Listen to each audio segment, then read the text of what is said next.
Why is my split AC not dripping water outside? The most common reason is a clogged drain pipe. Over time, dirt, dust, and other debris can accumulate in the drain pipe, causing it to clog. This prevents the moisture from draining outside and results in water leakage from the indoor unit. Another reason could be a faulty condenser pump. The condenser pump is responsible for pumping the condensed water outside, and if it's not working correctly, the water will not be drained outside. Low refrigerant levels can also cause your split AC to stop dripping water outside. Refrigerant helps cool the air, and if the levels are low, the cooling coil will not be able to remove moisture from the air, resulting in no water dripping outside.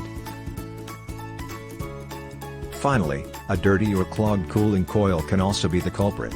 If the cooling coil is dirty or clogged, it will not be able to remove moisture from the air, resulting in no water dripping outside. So, if you're experiencing this problem, don't worry. It's usually a simple fix. Just call a professional technician who can diagnose the problem and make the necessary repairs.